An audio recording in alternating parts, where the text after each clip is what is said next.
We have two guests on the line as well. Are we good? We are live, yes. Oh, that's horrible.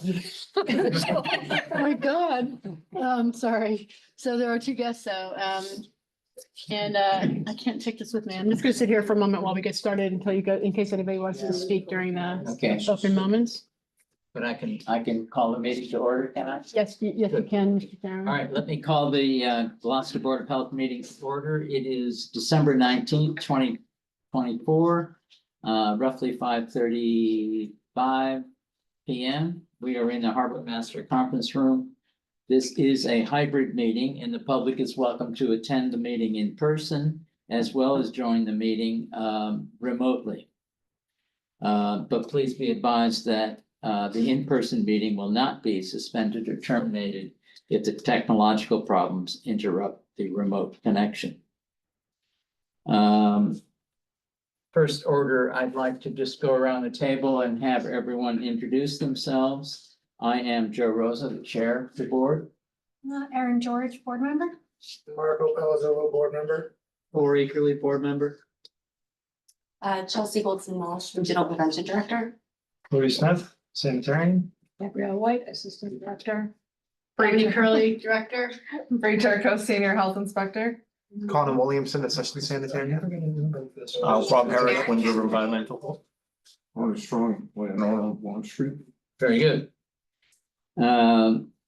First item on the agenda is public oral communication. That's an opportunity for anyone in the public wishing to speak on an item that is not on the agenda for up to 3 minutes. Okay, I'll do that right away. There are no hands raised. If can you let people know that if they want to speak to raise their hands, if they're not part of a few? Please raise your hand if you'd like to speak. Okay, so I don't see any hands raised, although I do have 3 other attendees on the line. Okay. Seeing no one wanting to speak, the next item on the agenda is the approval of the November. Chairman, can I ask a quick question? Just you all may know these names and then we'll know when they're coming up. Beth Swain, I'm guessing is, yep, okay. Eric Hinderly. He works for the city. Yeah, Eric works in the Community Development Department. Okay, so maybe Eric's just listening then, and then Eric Mueller. Wind River Environmental. Okay, great. So when Wind River's up, we'll turn them both into panelists. Right. Good. The next item on the agenda is the approval of the November 14th meeting minutes. Do I have a motion? Motion to approve the November 14th meeting minutes. Second. Any discussion, amendments, changes? All in favor of approving the minutes of November 14th as written? Or yes. Marco, yes. Erin abstaining, I wasn't there. Joe Rosa, yes. The meeting minutes of November 14th are approved. And the next item on the agenda concerns 1 Bond Street and the septic transfer station. And now I'm going to turn these over to panelists.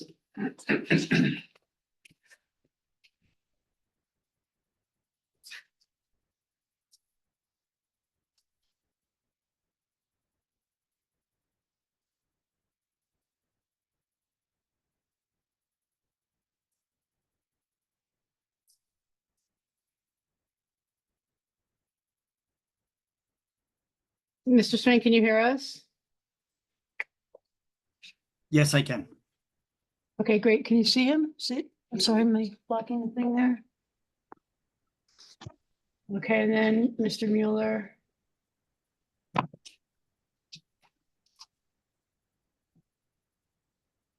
Mr. Mueller, can you hear us? I can hear you. Can you hear me? Okay, terrific. Unfortunately, I don't seem to be able to promote you both to panelists. But at least you have audio in the room and I'm hoping you can see. All right, so I think we're ready to go. Okay. Dominique, was Cody? I mean, if Wind River would like to go first, they can kind of present their plan, or I guess it might be quicker.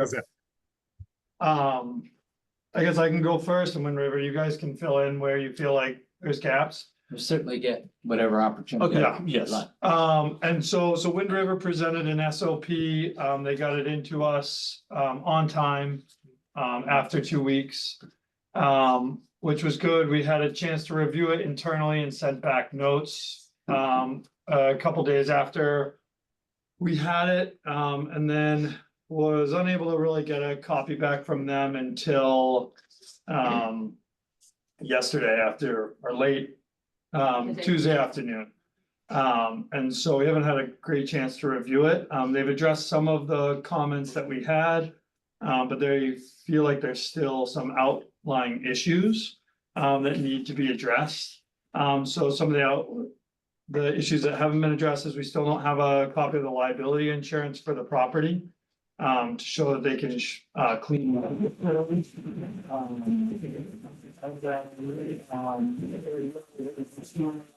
Provide kind of about an hour ago, guidelines and for certain constitution as far as when they'll be notified. It's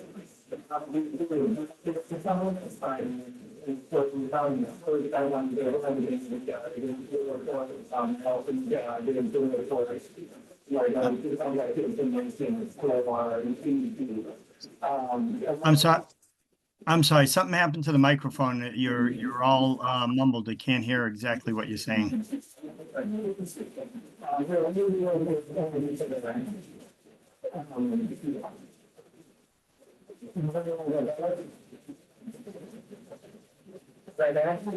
No. No, the whole room sounds like it's fuzzy.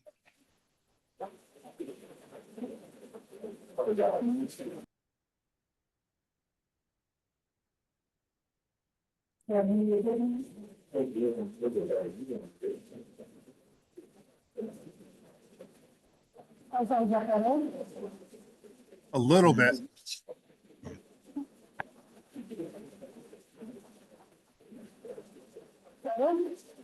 It occurred when you moved the TV over. I don't know if it loosened the connection.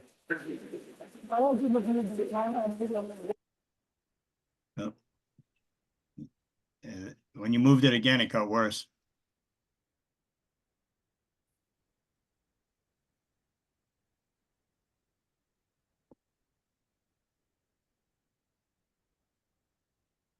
I could hear you, but now I can't hear you either. You sound fine. You sound good. Now I can hear you.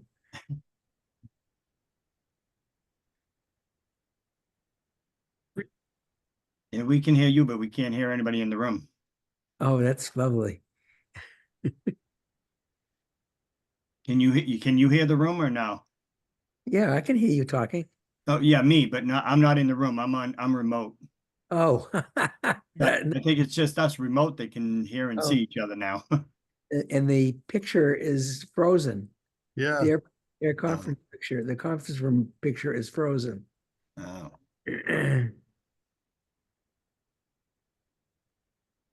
Lovely.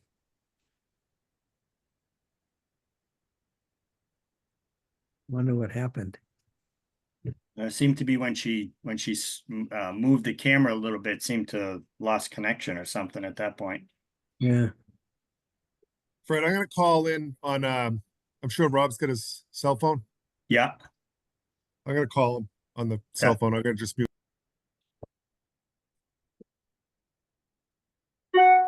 Oh, Now I only see my own picture. I can see. Oh, there you go. Oh, there we go. This.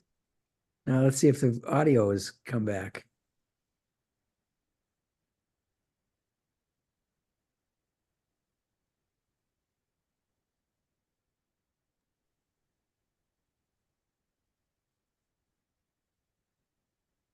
You hear us? If just wave your hand. I hope they can't hear us either. Yeah, I can hear you guys, but Oh, I don't. yep. There we go. Oh, This is- perfect. No, Now no, I can- sorry. This is Danielle. I'm their admin. I'm not there right now. I'm trying to help them okay. figure out what's going on. Okay, gotcha.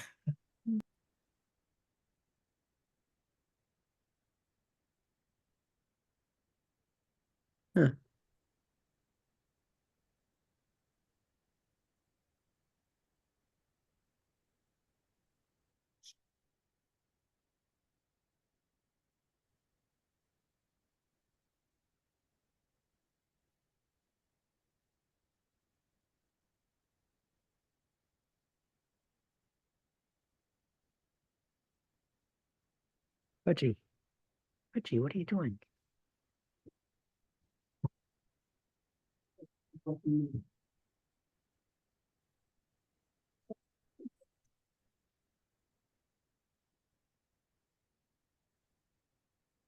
Mhm.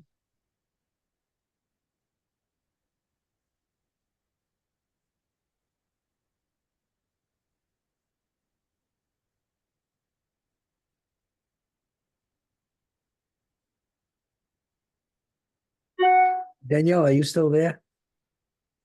Yeah, I'm here. I'm calling IT right now.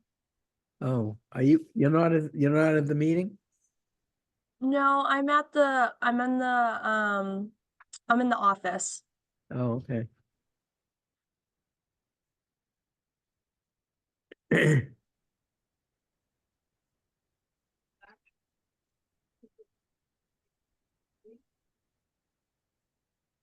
Dominique's on the phone with IT right now. Sorry for the confusion. That's right. Modern technology, it's great until it doesn't work. Exactly. And he announces if there's any technical problems, that they keep having the meeting. So I don't know if they're still doing the meeting or not. Yeah, I'm not sure. Like I said, Dominique's talking to IT right now, so hopefully they'll be able to fix it. All right. But I'll keep you guys in the loop because you can hear me, which is good. So I guess Yeah. it's good I'm not there. Yeah, we can hear all the people that are on Zoom, we can hear each other, but we can't hear them at all.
Brett, I talked to Rob. I gave him the rundown on the two items they had questions on.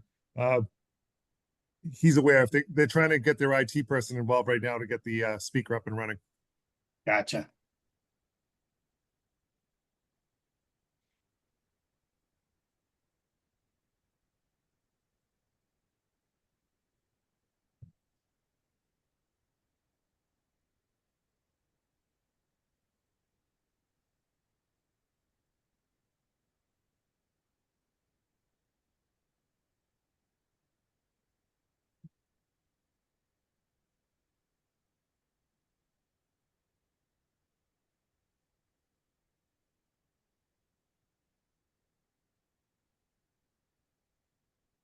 Just tell her to make one. Hi, Dominique. Hi, Eric. We can see you now. Yeah, almost. Couple more seconds. So IT's on the way, and for now, we're just gonna use my laptop. If I'm gonna turn, and you can now see the whole room this way, Okay, good. hopefully. Excellent. It was so frustrating to hear you like not able to talk to us, and so now we're live again. Okay, so can Mr. Mueller, Mr. Swain, can you guys hear us? Yes. Yes. Bobby, you can hear us? Okay, Danielle can hear. yeah, Danielle can as well. All right. Good over here. Let me just make sure the camera's looking kind of okay for everybody. Sorry, yes, I can hear you guys. Okay, thank you.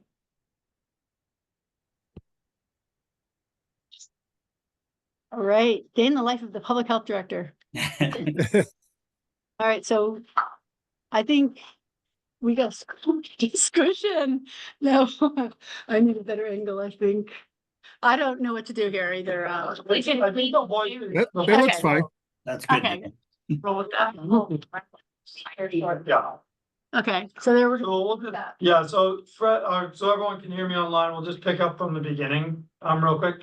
So Wind Rivers, submitted the SOP and documents, on time to us, last week, Monday afternoon. They got us to us at the end of the day. We reviewed the documentation and got them comments back. Some of the comments, after the comments, we received another report on Tuesday afternoon. And so we got that by the end of the day on Tuesday. Some of the comments were addressed, some of the comments weren't addressed. So right now, kind of some of the biggest outstanding item is that we don't have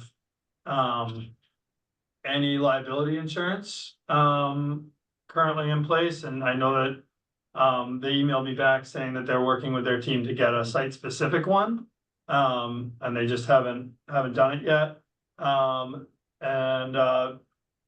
They have also, so the other outstanding items that we've got, is as far as spill containment, they didn't have volumes, specifically listed out for minor and major spills. Eric provided some of that to us about an hour ago before the meeting. So I've included that, but it needs to be worked into the SOP. They also don't have who to contact at DEP.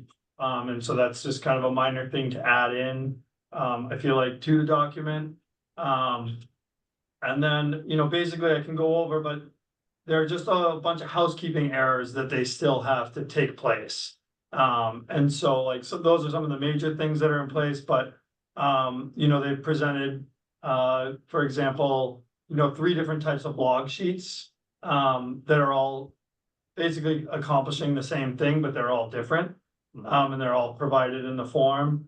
The document's really difficult to read because it keeps referring to attachments in the back, but there's no appendices, or the documents aren't listed out.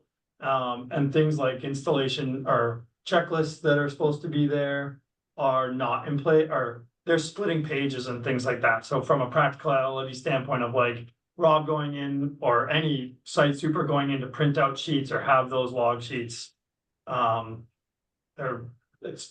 just needs some formatting issues, basically, I think. And then the only other big outlying thing is they haven't really addressed the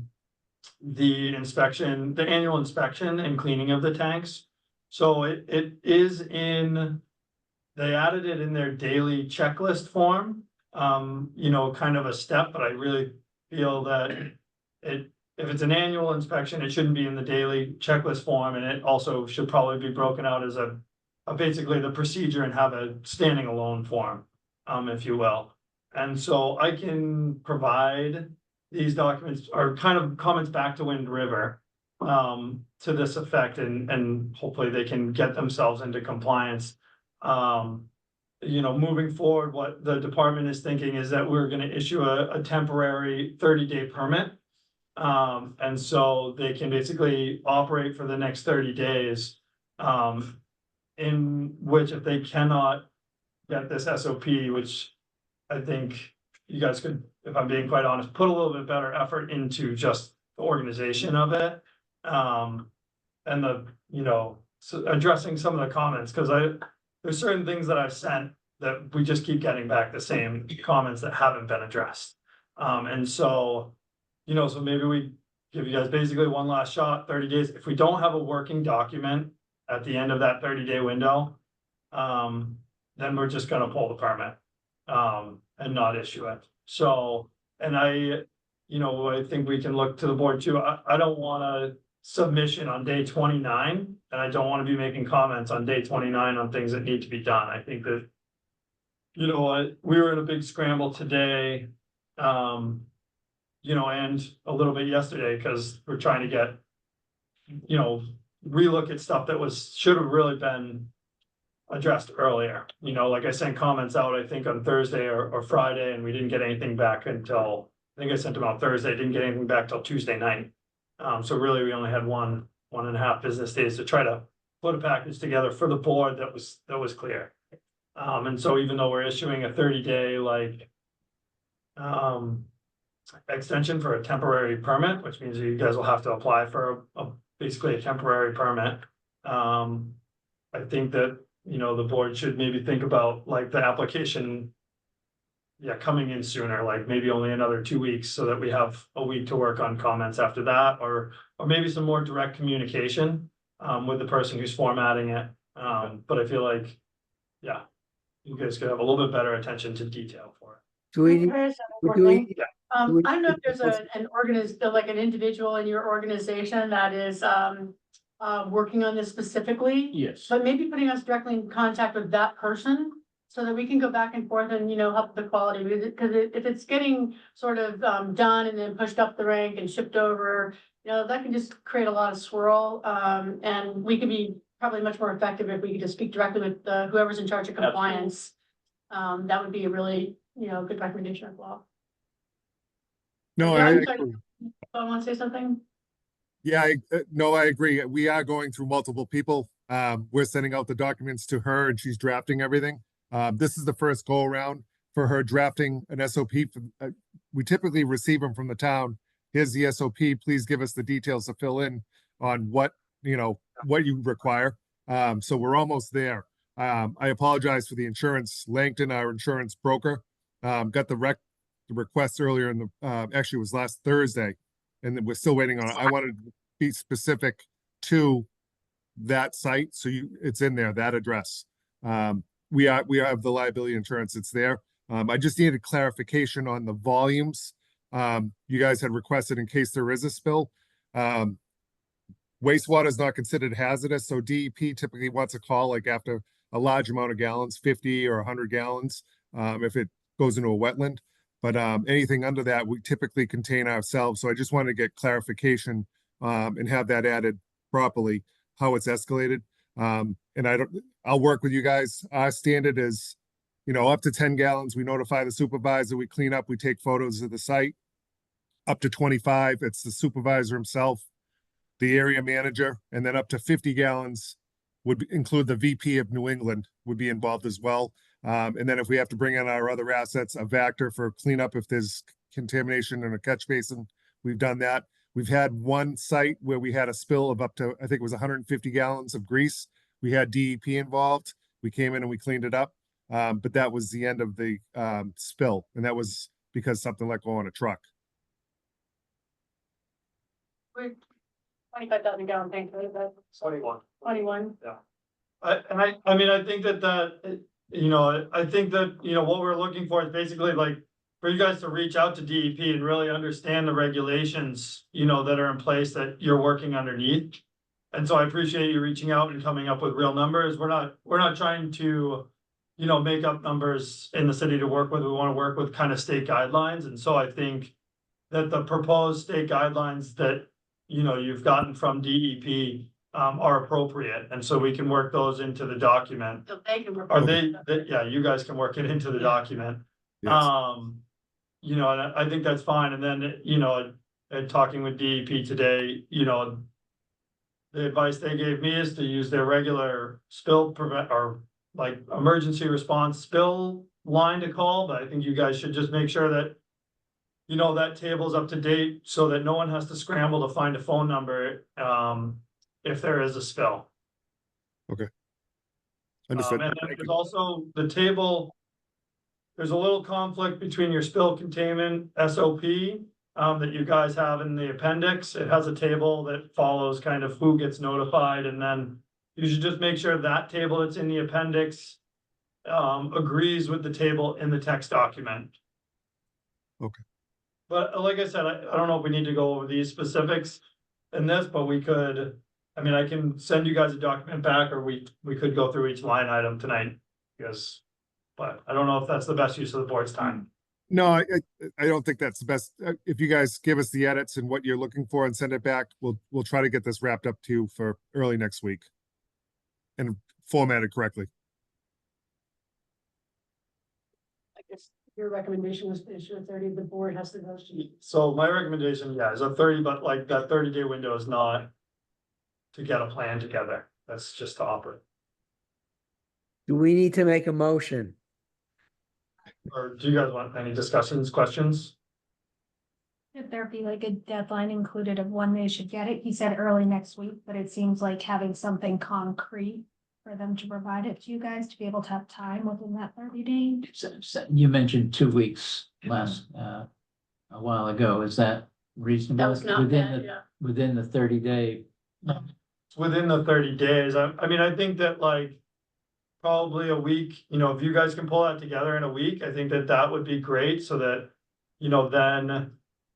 We can get comments back on it again, and hopefully there's only one more revision to that, and then. We'll have a good SOP, so I almost, If we could do it before. if you guys think you can get it done before then, I just, you know. The submissions like on, and I know that like we had Thanksgiving and stuff, but you know, basically your submissions on time, but basically at the end of the business day, and then. Lack of response kind of after I've sent additions back. So if you guys think you have it next week, then let's set that as the first deadline. We have the Um, holidays coming, so. Yeah, like, Yeah. That's what it's saying, but by no later than the 19th. can you guys do the 19th? That would be Not Thursday. end of day 19th, but. 19th of January? Oh, December for first round of edits, Oh, first, yes. or for first the round. final, I guess final. I mean, that seems kind of tight. to me. What do you think, Eric? That seems a little tight. Yeah, I gotta just see the girl that's been working on it, because I want to put her in direct contact with somebody there at the board. So they can, rather than bounce it between myself, Fred, you, I want it, so that way it's done. I just gotta check. I don't know where it's with the holiday next week or the following week. The person that you're referring to, is this the person who's actually driving compliance decisions and is the person who's writing SOPs, or is it somebody different than that? Because we want to work with the person who's actually driving compliance in your organization, and make sure that that person is in command and control of what is actually happening. We're not just trying to document what we want to do. We want to have proof that you all are actually going to be doing what you're doing. And so working directly with your head of compliance would be a much better resource to give to us right now than, I don't know who you're referring to as the woman. So if she's Okay. head of compliance, then that'd be great. Okay, That's what we wanted somebody who can affect change quickly. You've already had 30 days, you know, more than that. So I just want to be sure that we're, Yes, no, exactly. That would be Mark, wouldn't it? yes, yeah, Mark Yes, so Farrell. Mark Farrell, he is the compliance officer for our wastewater so I treatment. think if Mark saw this document, he would very quickly have things to say about it, you know, that we wouldn't even have to be saying things about it. Right.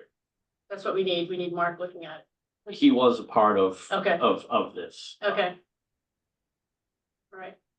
So I mean, speaking for us, the 19th just seems tight. It's, I mean, you are the ones who just proposed that you get it to us early next week, so that's why we landed on that. I mean, if, Well, the issue is we're gonna run into a full holiday week. Yep.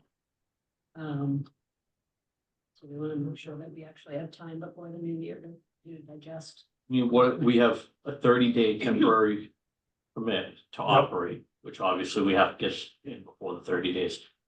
I would think 2 weeks, if we could have 2 weeks to get that in, that gives us a 2-week window. If things aren't the way it should be. Right, you're gonna be right in the middle of Christmas. 26th December. Right in the Christmas. No, I know, unfortunately, so if we're only given 30 days, No, you have 30 days, just to be clear, and again, the board has to vote on this, so we're. well, if we are, but So what we're proposing is once you, I don't think you've applied for a permit yet either, right? Wind River has not applied for a permit yet, is that correct? have we not actually applied for it, Eric?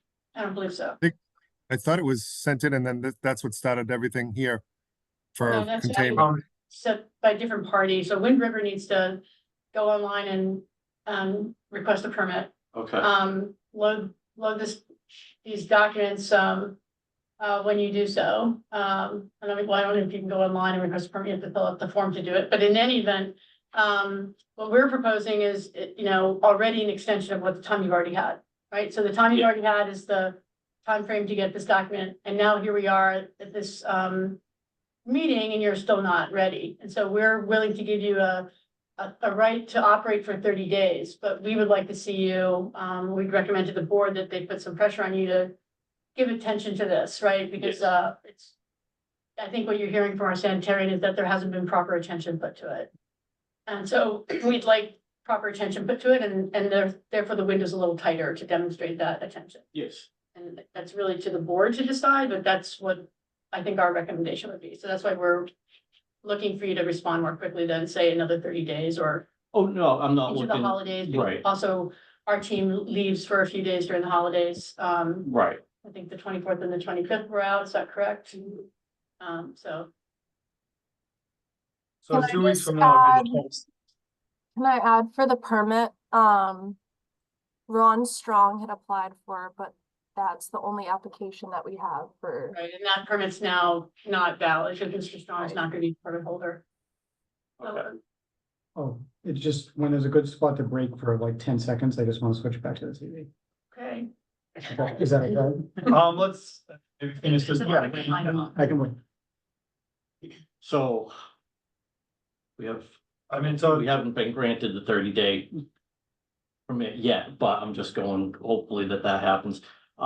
So the 19th today is it would be the 12th. 12th, so that's given us 7 days. I just, speaking on behalf of, I just think that that's tight. I know that we probably get that in, but I don't want the 7 days to elapse and have it be 8 days and have us, go beyond. Like, so thank you for that. I think like we have to give it back to the board now. Right. And also, anything else that you all wanted to say? Anything else that you wanted to add to the conversation? No, I, from what you've added in, what we need to do, that's it. So Yes. a question I have is, where is this happening? Is this being done locally? The applicant? Who is going to write the permit request? Where is that gonna happen? So that, Physically? In Gloucester? Is someone in Gloucester gonna do, are you gonna do that? No, it would Who's not gonna be, do it would not be myself in Gloucester doing that. Eric, yeah, that's Mark Farrell. He's our VP of wastewater, does our compliance. So he's been working on it with his administrative staff. They've been doing some edits and then compiling everything. He's been proofing what's coming in for the information and getting it set up. who in our office is the one who's going to be physically, filling out the permit and applying for our permit? Typically, it's one of the admins will fill it out. They'll come to one of us for the information that we need. Right. Is there somebody else that you need to fill out for the permit? Just for my information, where are they? Where are they located? She would be, They're regional admins, so one's in Bridgewater, Massachusetts. They're located, we have 5 regional admins throughout our company. They're situated right down the Surely East one Coast. person is responsible. Not all 5 are gonna do this. Yeah, it'd be the one that's out of our Bridgewater location. They So do that all the hasn't been permitting. established yet. As to who's going to do this. as far as pulling you're speaking as Well, far as pulling the it just permit. sounds, I'm getting the impression that none of this has been taken sufficiently seriously, that there's a single person that we can communicate with to say, this needs to be done, et cetera, et cetera. Correct. Is that true? That there is no Oh, one no, person? we're taking it seriously. The permitting part, for all our permits that are applied for all towns for pumping, inspections, repairs, that's done by our admins within the region. And then if they need any information, they obtain it from either the managers or the insurance companies. But when we need SOPs, like we're working on now, that's from Mark Farrell right now, because he's compliance officer for wastewater. So he handles that aspect of it. The permitting will be, we can put the application right in. That's not a problem. Do we have that. his contact information? I can get that over to you guys, yes. Sorry to add in, but Mark hasn't been on any of the emails, has he? I don't know if That he's we've been with, had with our office? No, I don't know if he's been on with your office. I don't believe he is. As far as I know, he is not. He's just been the internal emails going back and forth with it. So I think it would help you guys get to where you want to be. If there was one person that this department could communicate with to resolve whatever issues remain. Okay, And not some lowly subordinate who's gonna ask their boss and who's gonna ask their boss. Right. It has to be someone with authority. And it sounds like it's this Mark. Mark Farrell. would I you will like for the just- direct contact at your office? For him to, Yeah, that would be me, Cody. Or you can Cody? actually just send it to septic. Yeah. Send it to septic, that way it'll go to us and the department heads. And when we said that, it's our email address, septic at. Yes. Okay. Yes. So is there something else that the board, We need the board to say, we need the board to give us authorization to offer them a 30-day permit, because that's outside of the norm. And also we need the board to give the requirement for what time frame they should have this document finalized by before you will want to rescind the same permit. right, and so I would move to move things along. I would move that indeed we are willing to provide a 30-day permit with the expectation that, or the requirement that the initial response be done. It sounds like the 26th was one of the dates that would fall into play if it was 2 weeks. 26 is exactly 2 weeks out if you Yeah, consider business days for Christmas and so, And depending upon vacation schedules, I'm gonna give a vacation day on the 26th, like. No, I'll be here. Well, I think even if we issue the permit, if you guys don't do what you're supposed to, then they have to stop. So it's to their own disadvantage not to provide the information in timely fashion. So I assume you guys want to keep doing it. So we'll provide it when we ask for it and hopefully get in touch with the right people. So let's go with the 26th. so what's I'm I mean, I think the 26th is more than fair, okay. personally. Any As long as we have direct contact with Mark. any other comments from board members? It's reasonable. What was that, Marco? Seems reasonable. So given the holidays, that's gonna put a little bit of pressure on you, but you know. Yes, but That's the nature of things. I appreciate it though. It has to surprise and delight and finish it before the holidays. Because I think you're close. It just takes. It's some attention, planned. that's all. Try to get responses out to you guys by 12 o'clock tomorrow, so that you have some time to work on it. thank you. Good. Thank you. Any other comments? We have to vote on the motion? Oh, yes, we do have to vote on the motion. Yes, thank you, Eric. So the motion was to approve a potential 30-day permit. And with the expectation that these requests that Cody has outlined be provided by the 26th of December. And if they don't, Right, to rescind the permit, yeah. With Yeah. the other half with our recommendation that if they do not, because it's already been 30 days, so if they're not able to get it together, then they're demonstrating inability to operate. Right, so does that include, not all items are responded to? So if it's, again, insufficient. On the As defined, 26th. so I guess what Gabby's saying, is that by the 26th, they will have a finished goods document with all of our items attended to. And representative of the fact that they understand the mass general law behind our local regulations as well.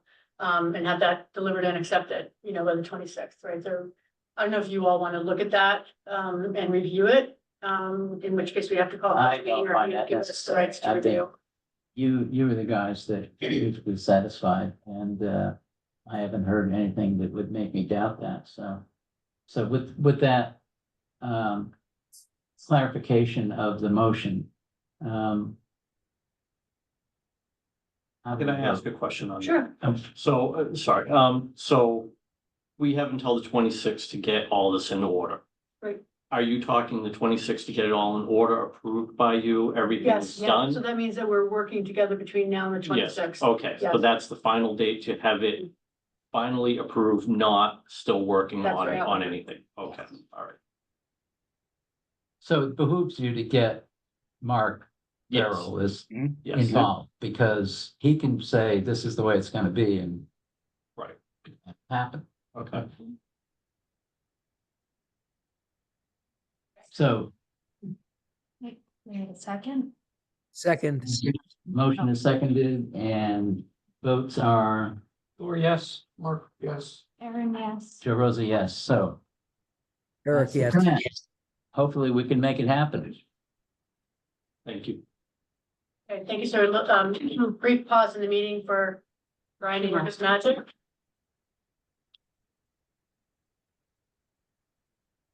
So in terms of communication, that's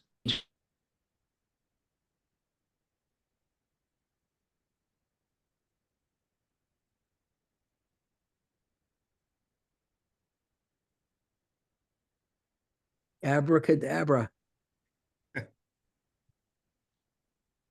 Technology.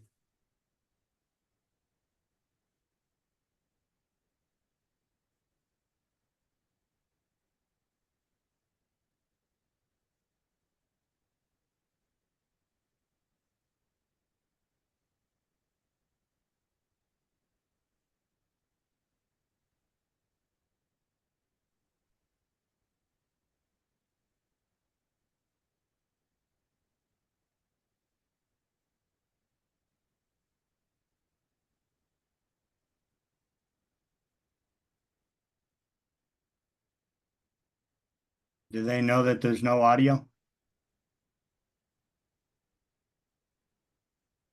I can hear you. We don't Yeah, need I don't any- think, they Okay. know because Can't hear them, yeah.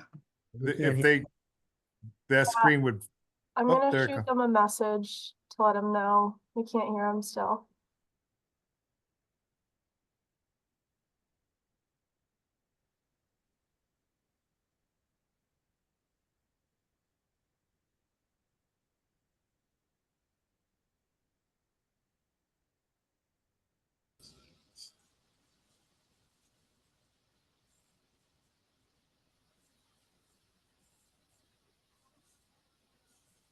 Boy, is this screwed up. Uh, I did. I think we're gonna hear them Okay, now. they know that you guys still can't hear them, so they're working on it. All right. So we texted him and so did Danielle. Oh, boy, I'll stay up.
Okay. Hey Scott, if you were on, they're asking if you can unmute right now.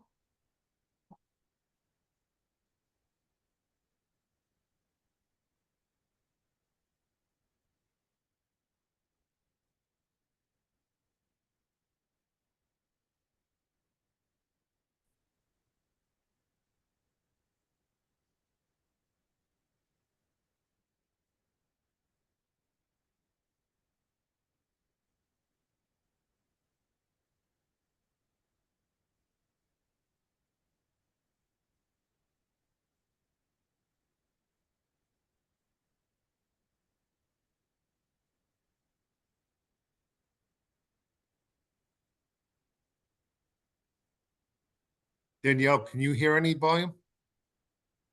No, I still can't hear anything.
Hi, Danielle. Still can't. I'm back. Can you hear me? There it is. Yeah, we can hear you. Eric, can you hear me okay? Yes. I can. Yes. Okay, I can Oh, hear you sorry, now, by the wrong way. Eric. Yay. Document that he's cleaned up all but, 9 gallons. Ed, can you hear us okay? I think that any still Wait, can you hear us? should Yes. probably. All Yes. right. Yeah. Okay, so we're gonna go back to the old school method of hopefully getting the majority of the folks in the room in, but as long as we can all hear, we can proceed.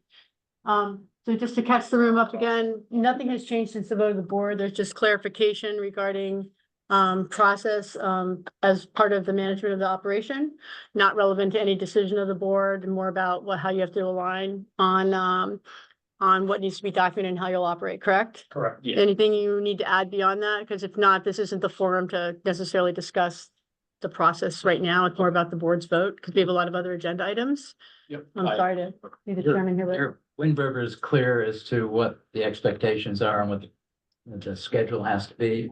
I am very clear on that, yes. All right, so we can move on. We'll move on. All right, Let's go.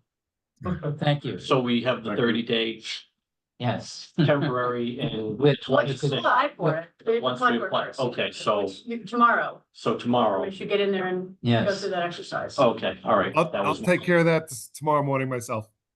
Okay. Thank Great. you. Very good. Thank Eric. you, everybody. Thank you. Hey, we're getting close.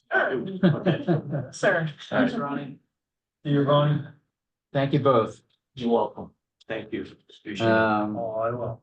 You too. See you later. Have a nice evening. Next item on the agenda is review and approval of the Board of Health and Septic Review Subcommittee meeting calendar. And, Who's leading the charge on this? so Danielle, are you on the line still or not? Doesn't matter. Before you, John, and board, are the proposed meeting dates for, the rest of the year for our board meetings? Yep. And so, we'd like to post these so that everybody has advance notice as we did last year, post them on our site, and if you have any issues with any of them, if you could let us know, but if not, we'd love for you to, vote to approve them so that we can put them on. You'll notice we thought we were going to a better room in the Harbor Master instead of the bigger room, where we couldn't have, I know. But typically this room offers great, technology and, good hearing. In the Rose Baker room, we had a lot of trouble, Brian, having our meeting notes being recorded properly, but. So, I guess my request is that the board vote to approve these dates. And again, whenever anything comes up when we have to move something as we have in the past, we'd always do so. And you get them both for septic review subcommittee as well as Board of Health. You can see also that they alternate, across every 2 weeks, so a quorum of the board is available every 2 weeks for other issues that arises as well. Motion to accept? Second. Any comments, changes, edits? I probably won't be able to make the January 9th meeting, sort of a baby right around there, but otherwise it looks good. Me. All right. All in favor? Eric, yes. Marco, Yes. Aaron, Yes. Rosa, yes. Thank you for, who else is Danielle that put this together? Yes, Thank you, Danielle. and being proactive to secure the Harbor Master room. You're welcome.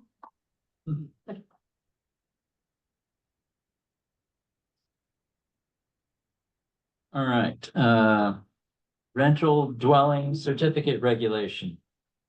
I know, I'm like. Online. To that, we have no more online participants except for Bobby, but can I project to that so that? Oh, sure. So how do I'm we do gonna that? just set it, I'm gonna disable it for the night, if you guys don't mind just continuing off of that, because Yeah, I'm but not. can we project to it? Yes, now, I'm or not able to fix it Okay. right now. But at least like, and can I project via cord or? Via cord's the only option, unfortunately. Oh, actually, make it a little easier for you. You can go from the floor. Right, me? I have to take off board. I wanna break. I'm gonna update these guys on manual on as well.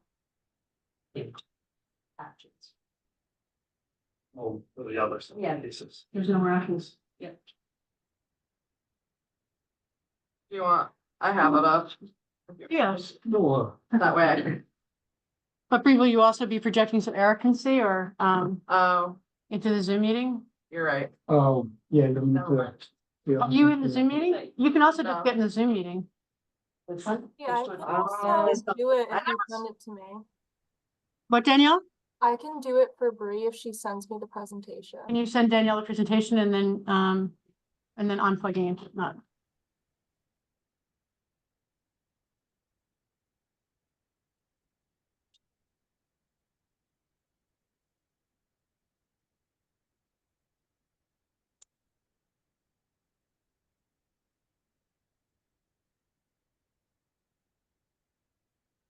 Probably need to. Oh.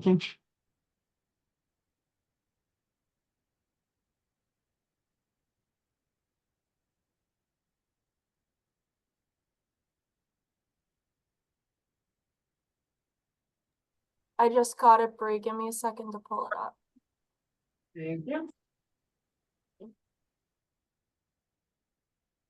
Do I need to project my screen? No, it should be.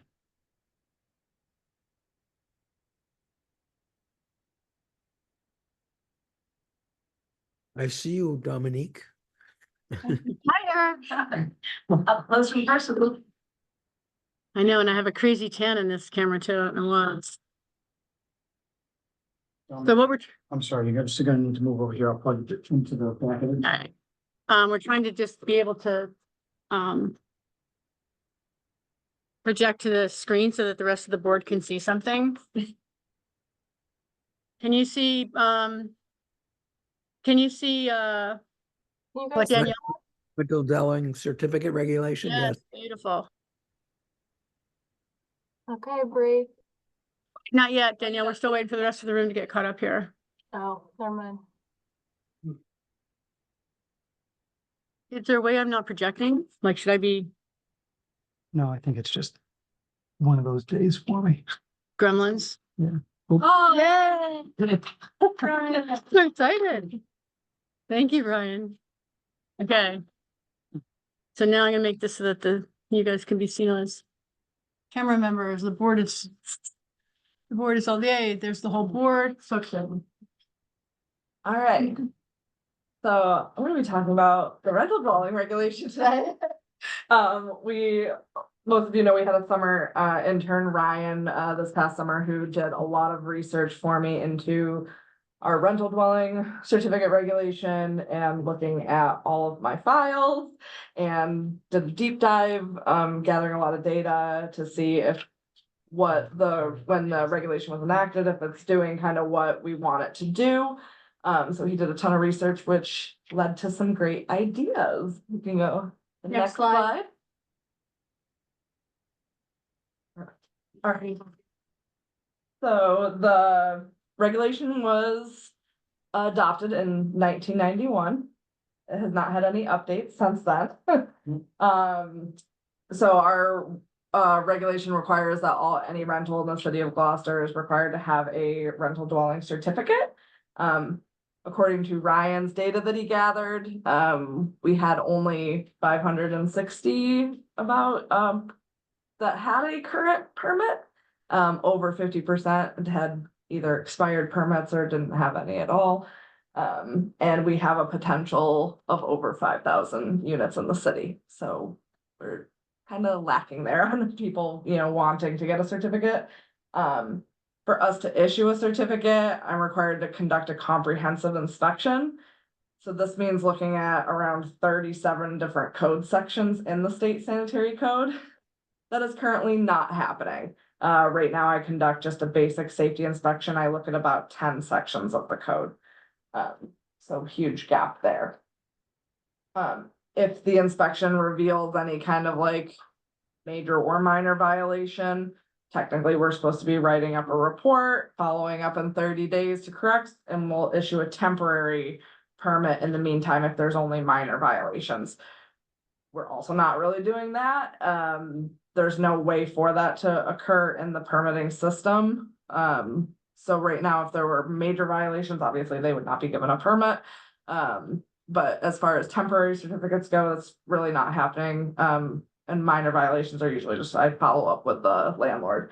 And then they're supposed to be for short term. So anyone that's doing under 31 days, so the Airbnbs, stuff like that, they need to be inspected every 2 years.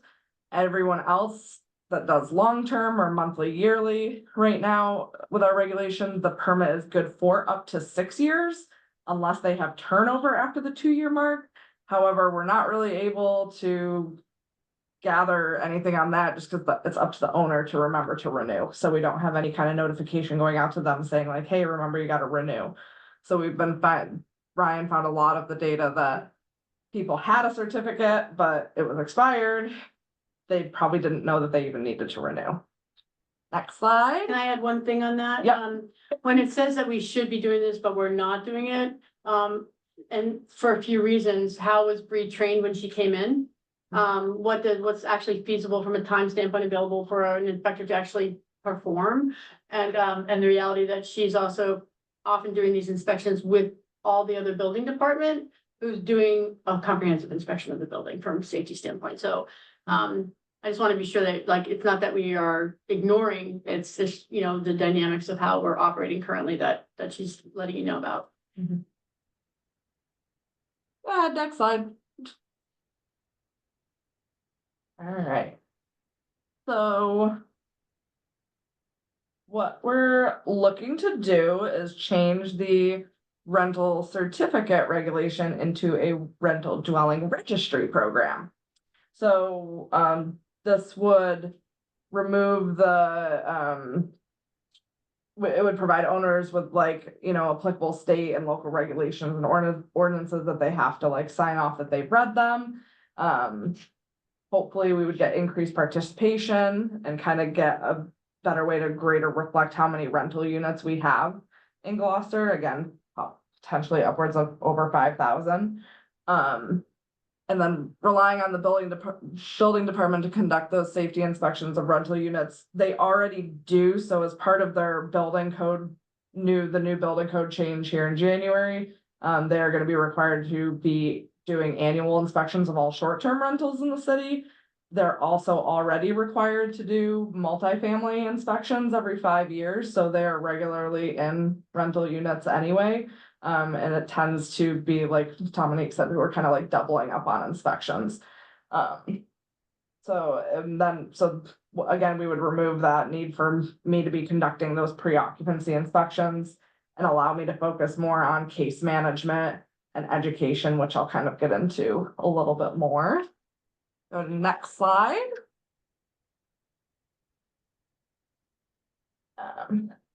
Like I said, we're looking to create that rental registry program. They'd have to have an annual acknowledgement of applicable codes and ordinances. And it would also just create a larger system that would allow us to communicate directly with the rental property owners. So we could be, you know, letting them know about any changes to, you know, applicable codes and regulations and ordinances. If we're receiving complaints about their property, then I have contact information now that I can get directly to them instead of them receiving an order letter. It can help like prevent it reaching to that level and maybe getting it resolved quicker. Also like resource notification, letting them know of grants that they could apply for. A lot of my landlords don't know about the housing rehab grant that the city has. I've told so many people about it. All the mass save stuff with the energy efficiency that like people just don't know about this stuff. So this would be a great way to get all those contact information and be able to push this information out to people. Like there's water main breaks, anything like that in the city, be easy communication. We're looking at reducing the fee. The fee for the rental certificates has been brought up in the past of people not being very happy about it. So we're looking to do a fee reduction from $90 to $30 to hopefully encourage people to register. And then again, remove that inspection requirement, which has also been somewhat of a barrier as well. People get really nervous about me coming in to do an inspection and don't necessarily want someone telling them what they need to fix, or that they don't think that anything needs fixed, or you know, they keep the rent cheap, so they don't want to be told what to do. And so that's been something that's hindered people from getting the certificate as well, as they don't want anyone coming in and telling them what to do. The inspection is state required. No. So this is strictly a local regulation that we've had. The state only requires that I go out on if a complaint is has come from the state. That's a lot of inspections. Yes. So yeah, that has hindered. Yeah, exactly. And especially if I was trying to do it to what our current regulation is with 5,000 units, yeah. So we can go to the next slide. And I can kind of go into that. So I did a lot of digging with like the US Census data and stuff just to try to figure out, because we really don't have a number of how many rental units there are in the city. One back. I think. Yep. Thank you. So looking at the US Census data, it said that we had about 13,259 households. They're saying about 61% of those are owner occupied. So we're just, for the heck of it, we said the rest of that is potentially assumed rental, which would bring it around the 5,000 number. If I tried to let's say none of them had rental certificates, and I tried to do them within a year, I'd have to do like 21 units a day just to get to, yeah, which is impossible. And even over, with our current, requirements of them, the long-term rentals having to be done every 6 years, if I try to do this over even a 6-year period, I'm looking at 3 units a day.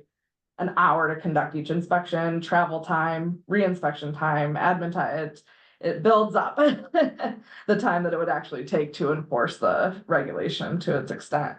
So again, we're looking to, as far as like changing it to this registry program, just getting better access to rental unit owner information would, I think, improve compliance with the state and local regulations. We wouldn't be double billing that, people feel like they're being double billed for the building department having to come out and then the health department having to come out and someone else having to come out for the same thing. And it would also just free up my time for the cases, because right now doing pre-occupancy inspections, then I get a complaint and I still have one of my complaints from the summer that just got closed last week. They So, take a lot of work. yeah. And it gets to sometimes the point where I'm not able to completely follow through. Like I'll go, obviously go out and conduct the inspection, but actually following up with the date that the landlord should have things corrected and going back out and doing those re-inspections. I have very specific timeframes that from the code that I'm supposed to meet, whether it's a condition deemed to endanger or a more minor violation. I'm supposed to be going out within 24 hours after they receive the letter to correct, just to see if it's been corrected. If it hasn't, then there, next steps and court and all of that. So the cases do take a lot of time. So Bree, if I remember correctly, you mentioned that this problem is not unique to Gloucester. Right. And that other communities have come up with the same or a similar approach to solve the issue. Yep, so there are a few times I've just kind of started the research on the registry side of it. Worcester recently implemented it, I think a few years ago. Boston does the registry program.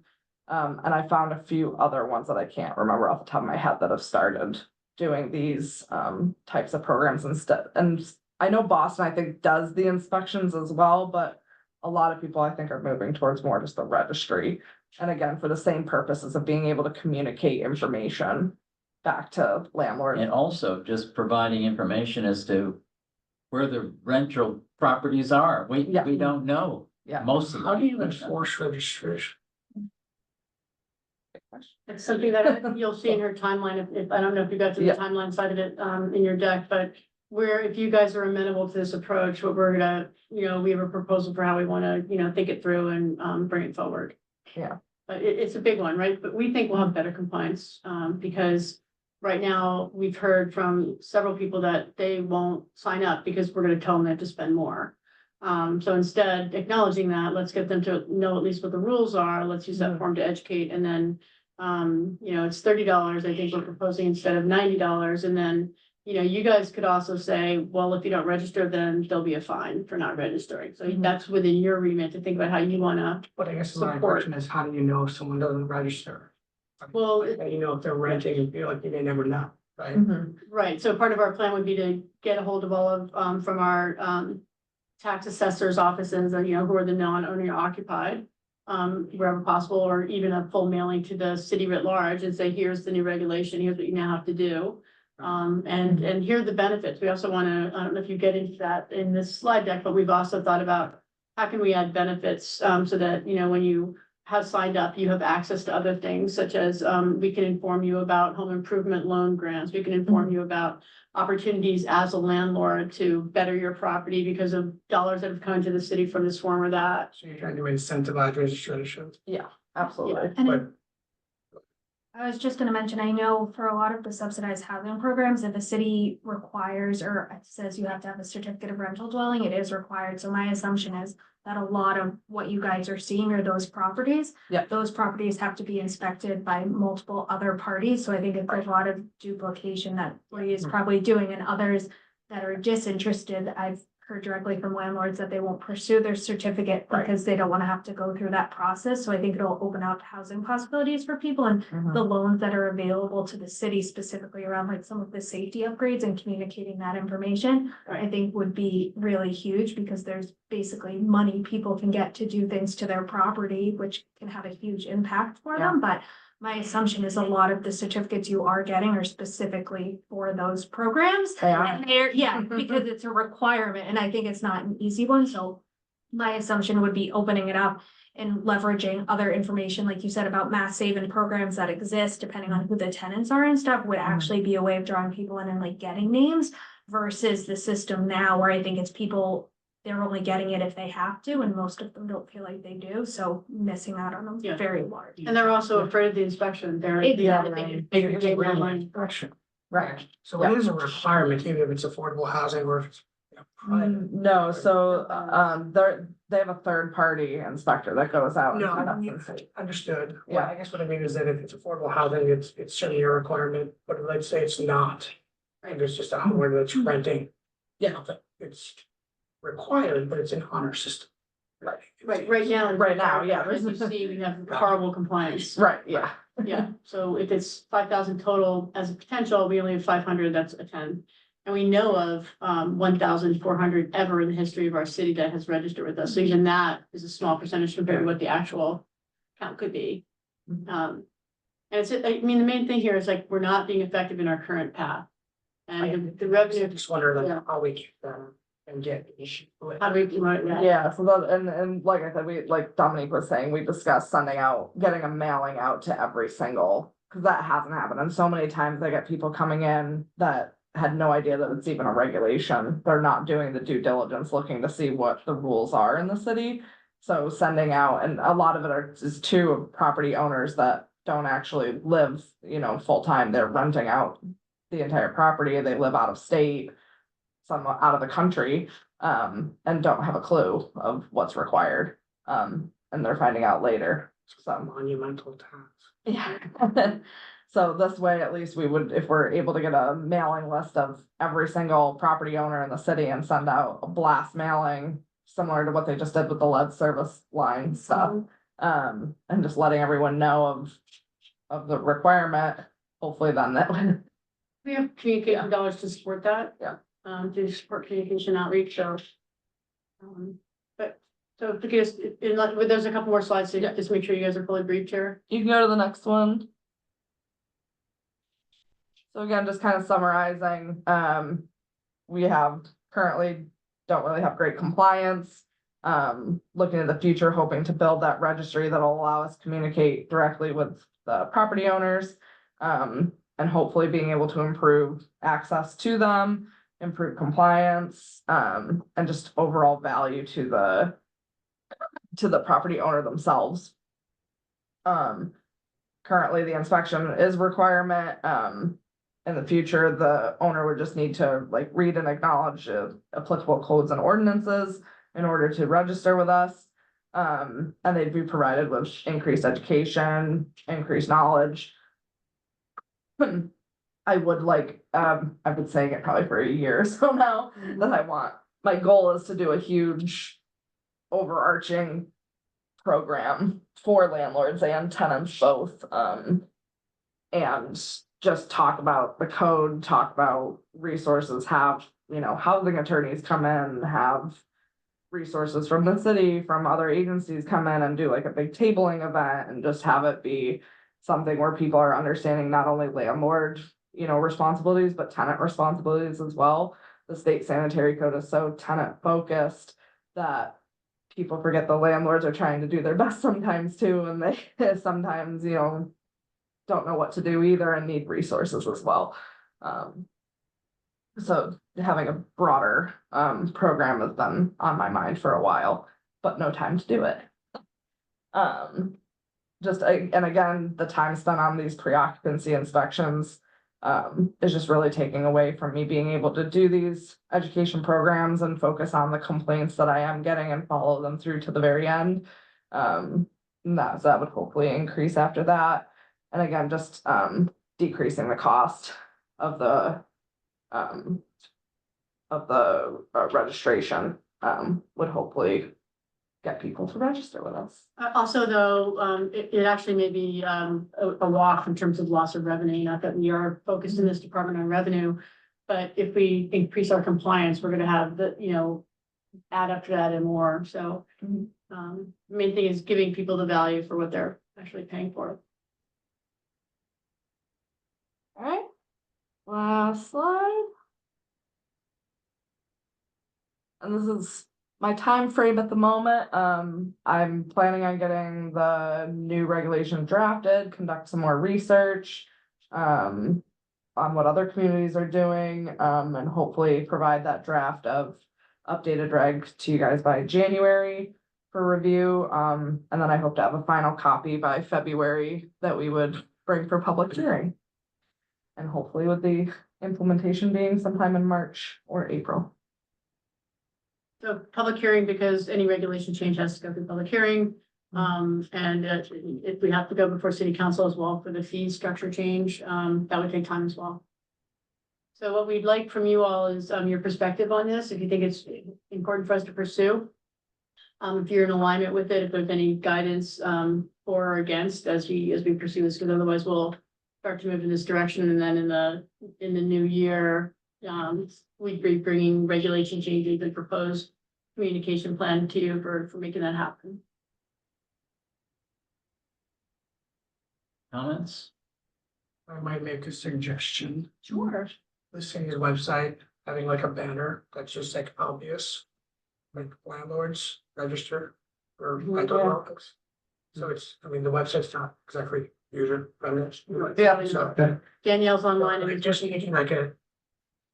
You land, like, just click, and it'll bring you right to where you're gonna go. Yeah, no, I think it's a terrific idea. For lots of reasons. One thing that I think might be worth considering, and I haven't thought this through, I just scribbled it down, but I think we briefly talked about it at the staff meeting, was to have a tiered system of premium registry for people that paid to have you actually inspect them. And then the registry for people that just claim to know the rules and regulations and claim to be up to snuff.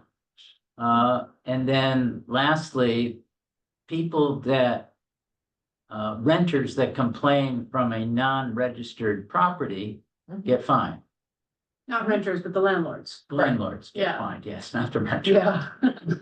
Is there all? They get fined regardless of whether or not, the complaint is valid. They get fined because they're renting and they're not registered. Right. Is there also easy access for renters for these things?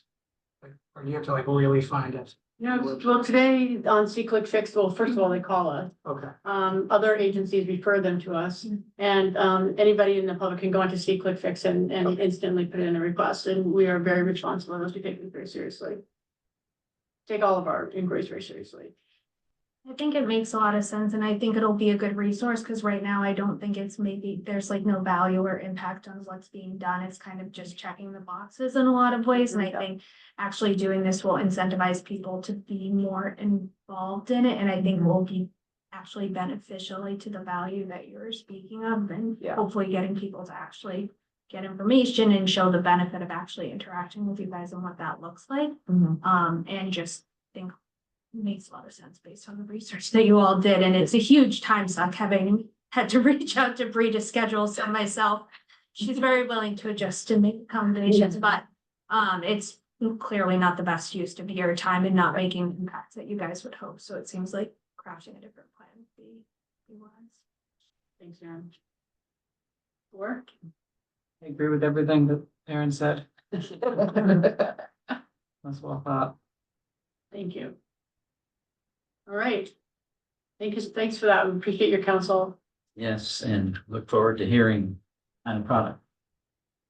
Next item on the agenda is regards the septic loan program. Yeah, so I had planned to give you a briefing on that today. However, it is more complicated than I thought. The septic loan program that was initiated initially by the health department, that set of grant funding ran out, and then it is now managed by our town treasurer. But in the laws from the state and the guidance by how we operate, there are things that we're supposed to be doing, such as bringing all septic properties that are asking for a loan before the board for approval. So they're not doing that today, but what they are doing is going in and making sure that there's an approved plan, and that there's a permit for, construction, like that there is finished design and construction. it's a little clunky, because there's other requirements such as, if there are 5 properties that are going for a loan and there's, only 3 properties that are eligible for it because of the amount of money in the city. Per all of these bylaws, it says that we should be looking for the most high-risk properties, to go after those first. So there's a lot of criteria that was set forth to support this, and the treasurer's office is doing a terrific job of, moving the money into the hands of the people that need it. But the expectation of how we're supposed to be operating around that is not happening as it should. And so I uncovered this after meeting with Connor, who's our new treasurer, and talking through like how our departments are operating around this. And he is completely supportive of whatever we want to do. I had hoped that I could give you a full recommendation of how we wanted to operate today, but I'm realizing that because it's no longer grant funded from our department, and the rules were written based on that grant, what is actually required of us is still unknown. And so I need to reach out to the state and the source of funding that Connor gets, and make sure that we're following the protocol appropriately. So in our next meeting, I'll give you a briefing on that. And I apologize, I thought it was gonna be easier. I thought it was gonna be just us talking among ourselves, and then I realized like because of the grant changes, it's a difference, so. That was supposed to be removed from our agenda. Thank you. You're next. I'm next. So, health director's recap, I will be very short. I just wanted to give the board an update on something pretty material that happened today. We've had, for quite a while, 91 Wingershik has been in front of the septic review subcommittee for adding of an ADU at 91 Wingershik, which is, literally very in a tight spot geographically for what they wanted to do to unfold. There were about 7 different variances. They've been before the SRSC for several conversations. The Conservation Commission concerns. The ACEC, added the new datum for the ACEC, kind of brought up the threshold for where their property intruded on areas of critical environmental concern. And so they were prepared tonight to come before the board and ask for variances, having been tabled because of availability of their legal counsel and the applicant in our last SRSC meeting. In getting their content for this meeting, they did not notify abutters appropriately. They had sent a general letter saying, there's a variance, you can call the health department, and the meeting's, on this night. That came in yesterday, and it was an inappropriate way to describe it because we have to describe the variances that are being asked for. We have to give the date and the time. So I reached out to the engineer, who took exception to that because he said that in the past he had been guided differently, right? Even though our regulations state quite clearly what has to happen in the past has been guided differently. I felt very strongly though that we have to follow regulations in terms of abutter notifications. And I said, well, we're happy to either have a special meeting and or, bring you before, because it wouldn't have been enough time for the SRSC. Also, I communicated to the engineer when I saw the whole packet on my desk that when they went to petition for these variances, and I think there were 7 of them in total, and they were all significant. It's new construction. Not in any instance did they present the case for manifestly unjust as we expect for new construction, meaning I have no other material use of the property. And I said that, there needed to be work done so this argument could be presented to the board for our regulations. And at that point, I received a note back from the engineer saying that they're withdrawing without prejudice. They're not going to be doing this anymore. And then the owner of the property called me a little bit later, upset about the dynamic and what, in his opinion, we were putting applicants in the city through, calling out that this was almost a year-long process. Or slightly under that. I spent a lot of time on the phone explaining to him how we're accountable to the state, how we're accountable to our local regulations. That, and each one of I was very familiar with the case because it was after I joined and I was participating in these meetings. Helping that applicant understand, that engineers should be guiding applicants on what's possible per law. That, they should help them understand that these are variances and they're significant. That an SRSC council on a plan and even our plan review with recommendations that these are variances and have to come forward before the board. Those are all steps in our process. They're not decision-making steps, and it's not until they comes before the board in the case of a variance that these things are decided. I don't know that I satisfied him. He was pretty unhappy. And I think I'm briefing you on that because it's, an example of as we are agnostic and we focus on our regulations and we're going through our rewrite of our regulations and we're gonna believe in them, we have to be prepared to enforce them. And even me guiding an applicant on what's missing from the petition, is gonna create waves. And so, we're, you know, I think it's important that we all, are aware of how, decisions are made and that we are really clear with our, you know, our constituents as to what's important for them to take into account. And I think it's what we can do in our department is focus on communication, education. When we do our regulation, you know, hearings, listening carefully to our constituents about what they find onerous or not, and taking that into consideration. And then also making sure that we are communicating really well when these regulation changes come out about how we're going to operate going forward. And it wasn't comfortable. I don't like to have unhappy people, but it was just important to share that with you. So I don't know if you know that it needs comment, but I just want to give you an update on it. That was the homeowner.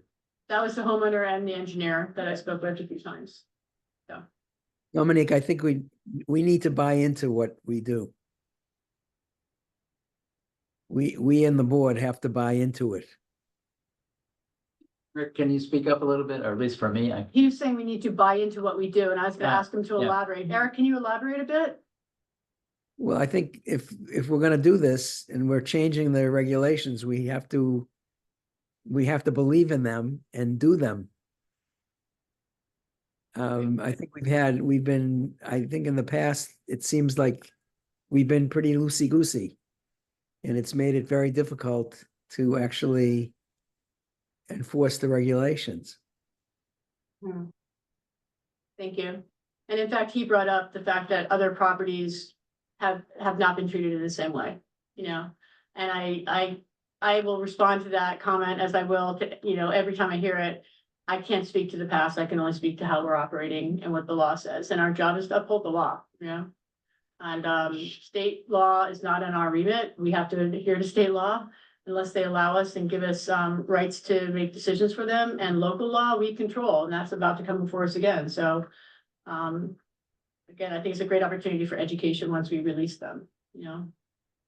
I think you're right in that your read of interpretation of how it all unfolded and took place is correct. And that, unfortunately, that's just not how things have gone over the past 15, 20 years since those regulations have come out. And, you know, people should have been following the rules and regulations sooner. And I know it puts people in tough positions sometimes, but at the end of the day, I think, you know, you're doing the right thing.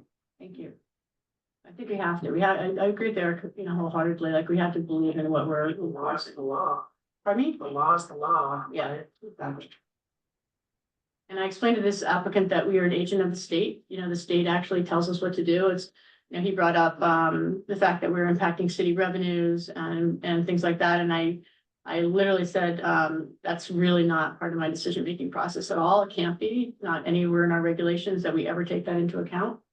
And neither do any of the other departments that are permitting either. You know, it's all about what we're responsible for supporting at a state and local level. So that was just that. So in other news, I met with the mayor's office and talked about the opportunity for us to form a regional coalition with other communities. The state has reached out to us and asked us to consider reaching out to two other communities, Ipswich and Manchester, who are also not part of the new state sort of regionalization. And are you familiar with what I'm talking about, or should I give you a quick overview? Okay, so in post-COVID, the desire to drive public health excellence from a state standpoint and have all municipalities have equal access to public health services has created efforts to have communities become regional hubs and have the state give dollars to those regional hubs to help them flesh out the services that they should have in a department. And so in that situation, you know, these coalitions were formed fairly quickly. They are big and small, but we weren't part of them. And a few other communities weren't as well. Right now, SAFE 2.0 just got voted into law, which is where the governor is putting as part of her, I think, economic development package, I hope I'm not misstating that. So that means it's funded, and it's gonna be enforced, because now the state will be more than they have in the past, driving the behaviors of the municipalities appropriately, excuse me. And so what we're trying to do, in that, that's crazy, I have do not disturb on, like, why would my phone ring? What we're trying to do, in all of that is, or what they're trying to do in all of that is be able to have, here's how you will have public health nurses respond to communicable disease. Here's how you will do emergency preparedness. Here's how, inspectional services will be run. Here's the technology platform we want you to use for inspectional services. However, it's also things like, here's, how you can provide those things outside of just MGL enforcement that provide health services like community organization, support for people like Chelsea and her team and what her team could be doing. And so what they've offered us is to try and partner with these other two communities. They'll give us 150,000 to start to organize around it, and then another 300,000 to start to execute in year one against the program and services that we feel are tied into that. And so I met with the mayor today, who's very supportive of us joining that and continuing to support, the direction that the state wants us to go. And also very supportive of how we can continue to expand our ability to offer health services, because we're not funded for that today. Chelsea seems wholly grant funded. But this would allow us to organize regionally, start to pull in some of those dollars, and hopefully be able to, on our watch, we'll be the administrators of it, drive these dollars in the direction that our city needs. So that's an update. Another update, I should have started with this, is welcome Connor Williamson. I've been sitting here awkwardly for the entire meeting, and I'm just sorry, Connor. I should have started with that when I first, literally at the beginning of the meeting, but so Connor is our last missing hire. He is the other half of the Cody team, which is septic. He's our assistant sanitarian. He's coming in ready to learn and already has picked up a lot in his 3 short days here. He's been in the municipality before. He worked at the library in charge of technology and Media and outreach. Which is both two things that we need very badly. But what he'll be doing is taking on all of our compliance work, right? So how do we make sure that IA systems are being managed properly? How do we make sure that traditional systems are being handled? If we have Title V breaches, he'll be overseeing the work that has to happen, supporting loan programs, getting people access to the funds and helping them understand what's available. Tackling projects, like if there are areas where, we want to take a look at making sure that those areas are covered properly. So really excited about that. He'll also be training up, and, he'll get his soil inspector and his Title V and soil evaluator licenses as well, and continue to grow. So eventually he and Cody can share workload. And because we know from all the years that people have been in these roles, we needed 2 people. And so really, really excited to have Connor on board. And so welcome. Do you want to, did I cover everything or did I miss anything? No, you covered it. I'm so excited to be here. Look forward to working with you all. Any learning opportunity that you guys may have, the information for me, I'd gladly appreciate. So, you can reach me at my city email, and I look forward to it. Thank you, guys. And Thor's our chairman of the septic review subcommittee. Awesome. Meetings, we get to know him very well. All right, so I think that is it for me, unless I have anything else I should be bringing up that I'm forgetting. No, because that's what I was gonna. Okay, yeah. Turn it over. Well, that was pretty much it, but the other piece that I was gonna bring up was that now that we are fully staffed, we're actually half a nurse, but the rest of the inspectional team, we now have all the bodies we need, the mind, the energy. So we're gonna get into some more of the work that has been backburned all this time, which is all of the compliance issues that have kind of haunted the department for 20+ years, is that we're gonna now start attending to the things that we know have been overlooked. It's a lot of work, but it's important work. So we're gonna dig in, and hopefully you'll start seeing that as we move forward. at different board meetings as we focus on different areas of compliance. What do I have to say about Well, except that you're rolling right into your regulatory Right. reporting and there's several other I'm sorry. assistant director elements there that we covered. Okay, the first one is Bree, so Bree gets to talk for a minute. Oh, cool, since I'm here.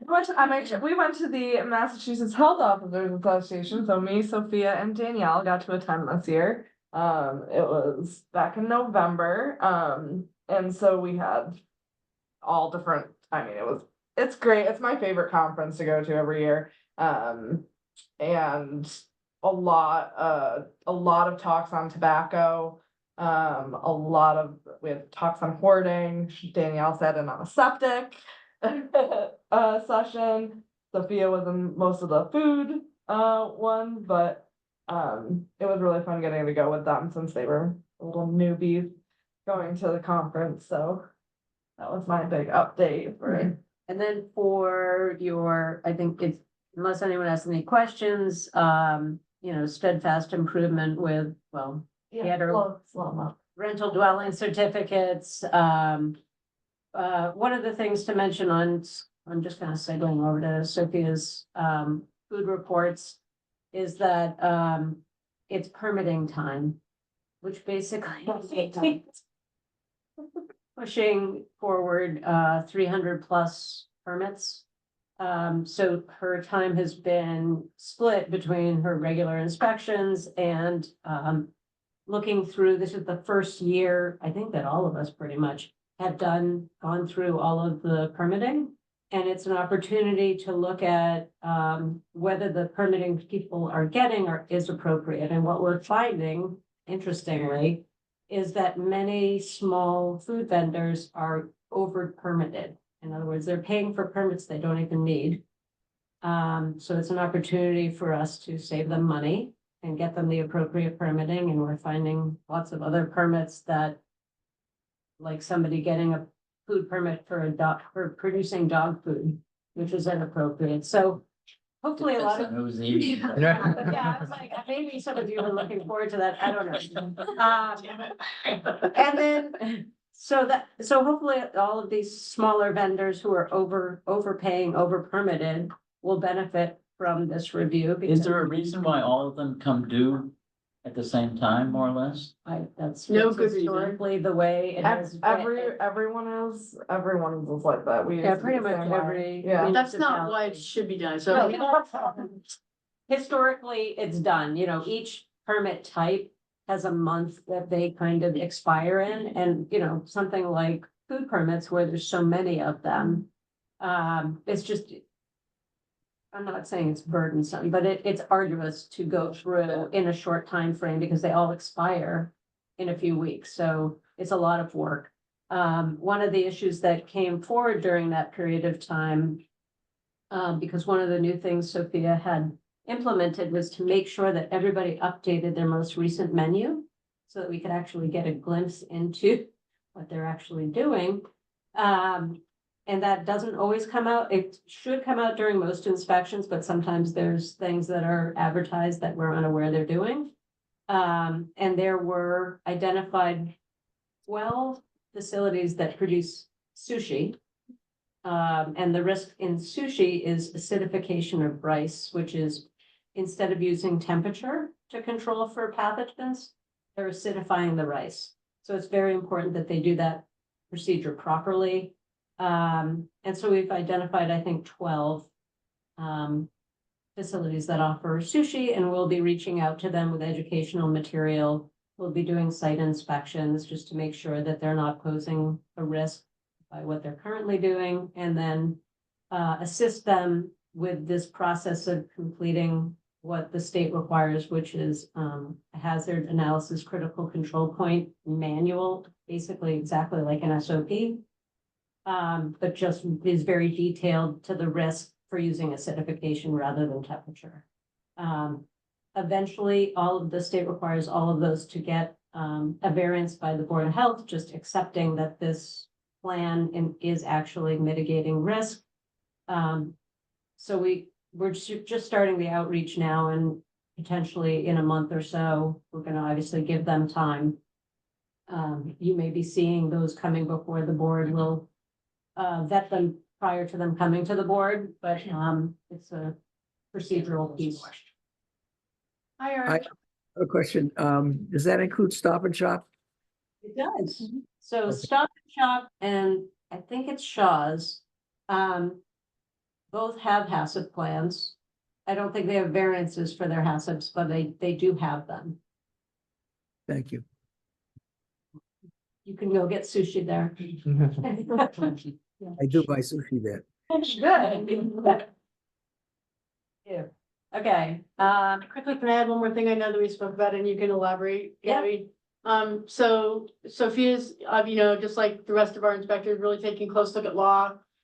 Using inspectional software that supports that, called Food Code Pro, sort of automatically scoring a restaurant as to how the state wants us to score. And so people get results after that. And I think our average result out of a score of 100 is 40. And so, and it's important. And so, but the team. Higher is better.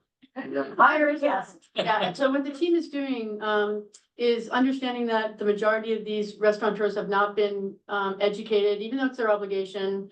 They haven't been educated on what's required. And so we're focusing very hard on building education programs.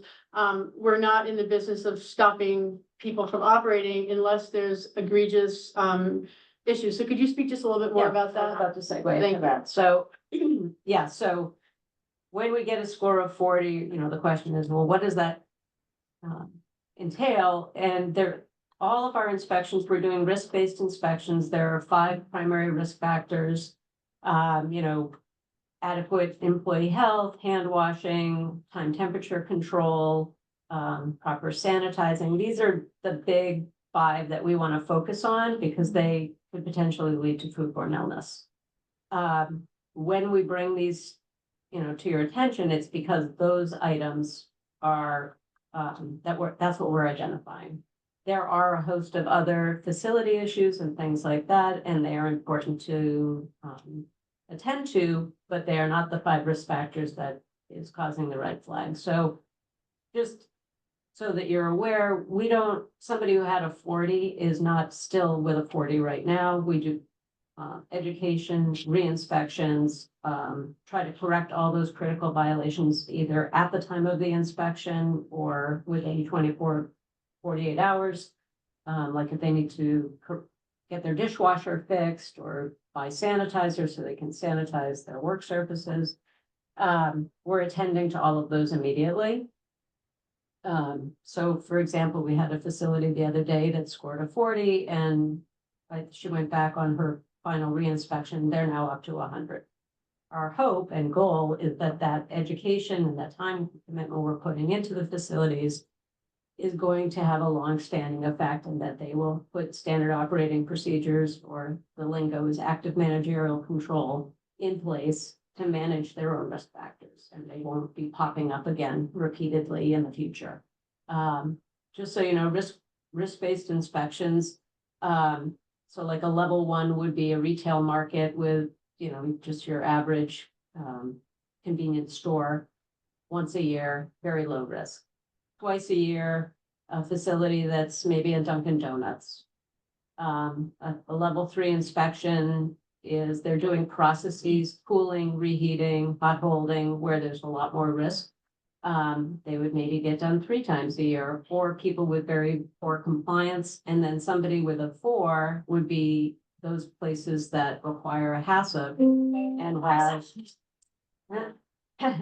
Okay. Those level 4s would be your nursing homes, your places doing high risk activities like having sushi, HACCP plans, things like that. And just require a lot more attention from staff. This is all state. This is a state profile, risk-based inspections.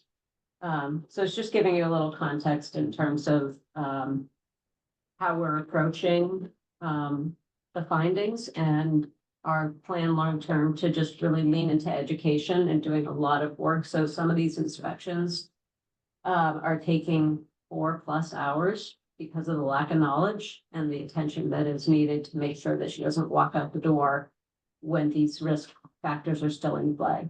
So kudos to Hopefully her. that's a one-off. Yes, that's what I'm saying. So hopefully that this attention that is being paid right now is gonna pay out. And they will be able to self-manage Right. at that point because, and that's why we're allowing them to continue to operate. And if in the future we find that they cannot manage themselves, then they would come before, we would bring them before the board to talk about next steps.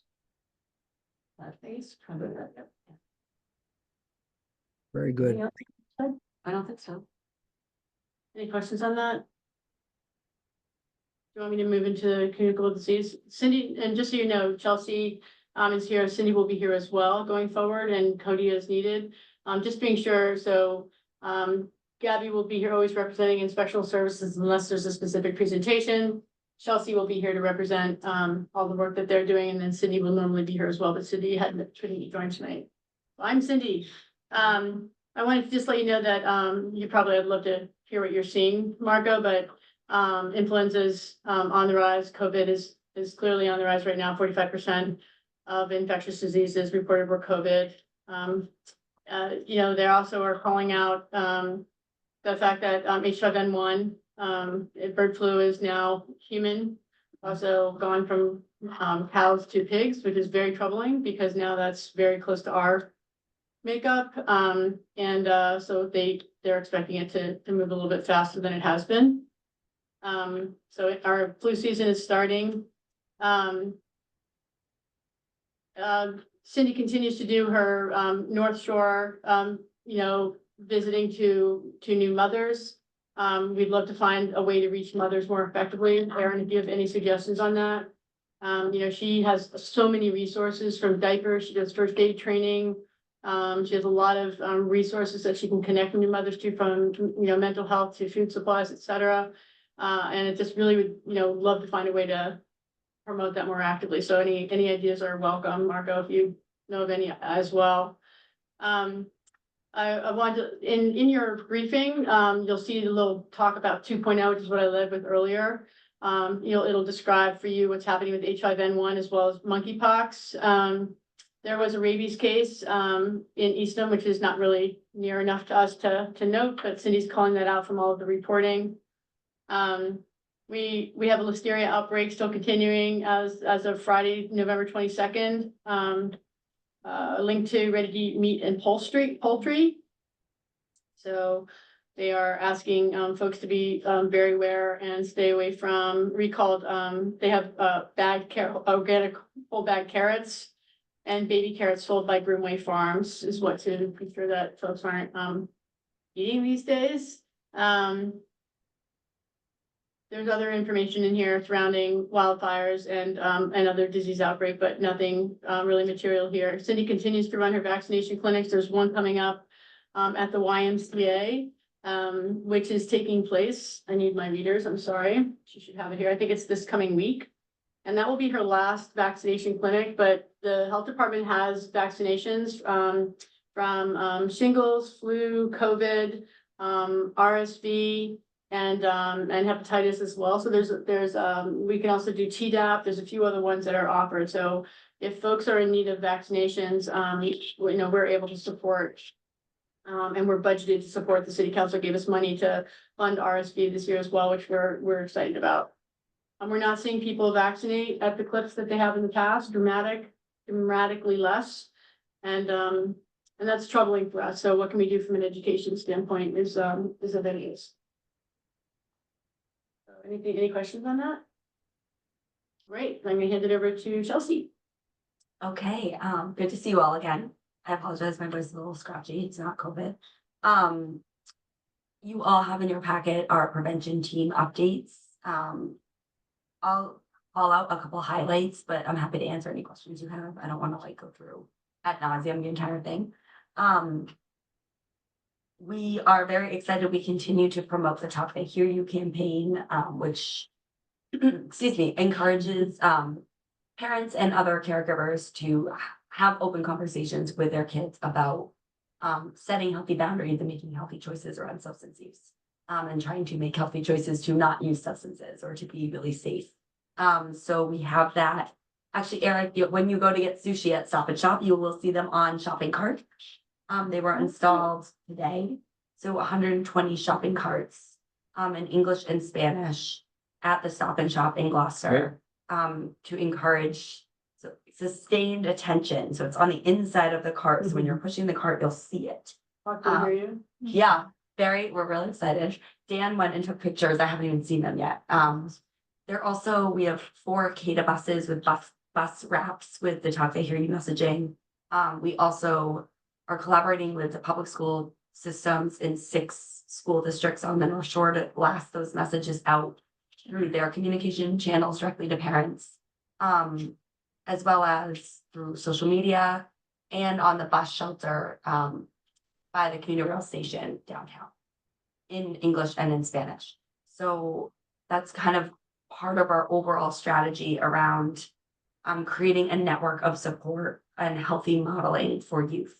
So we're very excited about that. And I get very excited every time I see a CADA bus go by with a message. A couple other highlights, we continue to implement teen mental health first aid at the Gloucester Public Schools and have actually facilitated the implementation at Linfield High School. Using some of our currently trained instructors and facilitating that coordination between the school district and our trained instructors, so they're able to go into the Linfield Public Schools and teach. At the end of this term, we will have trained approximately 375 students directly in a curriculum. It's a 6-session curriculum of how to spot the signs of a peer who's struggling with a mental health challenge, how to broach that conversation and ask them how they're doing, tell them, hey, you don't seem like yourself. How are you? And then encouraging and facilitating a connection to a trusted adult so that that trusted adult can take it from there and get them the supports they need. We continue to offer that in the Gloucester Public Schools. That's now incorporated into the freshman health curriculum. So we'll be training all freshmen moving forward. We will also be training 2 health teachers at the high school in that model so that they can start to train the kids directly rather than having outside people go in. So it's a little bit more sustainable. We will also be training 16 people next month in youth mental health first aid, which is a confusing differentiation. Teen mental health first aid is training kids directly. Youth mental health first aid is training adults who work with kids how to help. So basically how to be a trusted adult. If a teen comes to them and says, I have a concern about a friend, a trained youth mental health first aider will know what to do and know how to respond. So we're going to have 16 people trained as instructors across the North Shore who will be able to then bring it back to their organizations and communities and continue to offer that training. So that includes folks from Gloucester Health Department, Danvers Public Schools, Rockport Public Library, Manchester Essex Public Schools, the YMCA of the North Shore. There's a parent, actually, a Gloucester parent who's getting trained as well. So we're very excited. And really are like, this model is, we're gaining traction. I guess we're gaining a lot of traction in spreading this model in order to identify mental health issues early and intervene early before they develop into a full-blown mental health disorder. And we have the Tower Foundation to thank for that they fund that work. Sorry, Joe, I point to you because you're a connection there. Lastly, I'll just say this Saturday, December 14th, we have a group of our Gloucester youth leaders, middle and high school students, who we will be taking shopping. I put shopping in quotes because they will be selecting gifts to donate to the Cape Ann Kids Holiday Gifts Program and the YMCA Holiday Gifts Program. And so we'll be providing them the funds. We'll be going with them.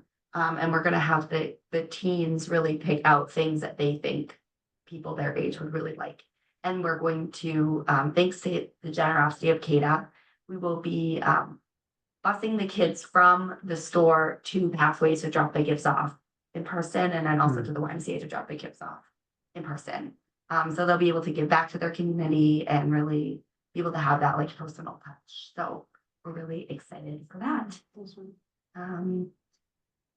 those are my highlights. Oh, and then lastly, sorry, thank you to Erin, and Peter Souza, from Action, who came to our Regional Youth Prevention Network meeting, last month, literally the day before Thanksgiving. We actually had a really good turnout. We're really grateful to you both for, providing an overview of housing services for our coalition so that folks, not just in Gloucester, but again, across the North Shore, could get a full understanding of what Action has to offer, so that they're more equipped to make appropriate referrals. So thank you. Well, thank you for having us. That's great. And there was a phenomenal attendance for the day before Thanksgiving. I couldn't believe it. I was shocked. I was like, Right. Aaron, it might be a small meeting. Yeah. Sorry. A lot of people came. That's all. Those are my like highlights, but I'm happy to answer any questions. If you have specific things you. Lots of things going on. We are busy. There's 4 of us, 4 full-time, me, David, Dan, and Lacey, and they all work really hard. And so we have a really energetic team. We're trying to do a lot. Absolutely. Sounds good.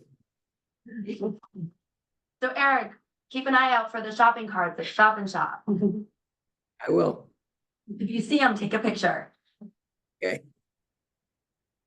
All right, the last item on the agenda, concerns of the board. Is the hour too late for any concerns? This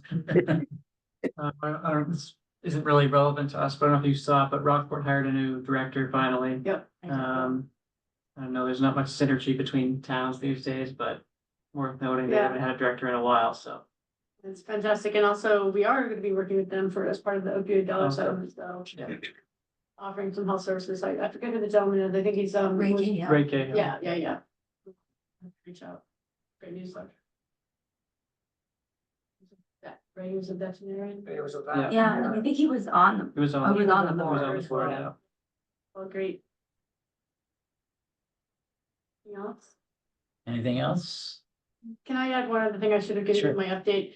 We have not yet heard from Eastern Waste Management for the Condolan Road Transfer Station. But we would expect if the 60-day window equals 60 days, next week we would hear.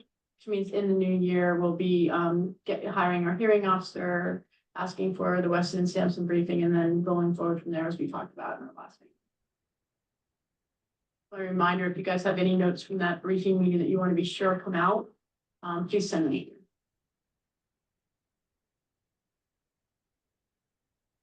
Motion to adjourn? So move. Yeah, it's everyone's in Yeah. favor. Eric, I hope you're well. Thank you. Yeah. Okay. All right, Sorry about thank the you technical all. difficulties, public. Bye, everyone. Bye, Danielle. Bye, Danielle. Thank you. Well, thank you. Bobby, I took notes in case you had some trouble there, 'cause I know we were bouncing around. Okay, thanks. Yeah. All right. Hi, guys. See you later. Bye. Happy holidays. Brian, can you fix it a little bit?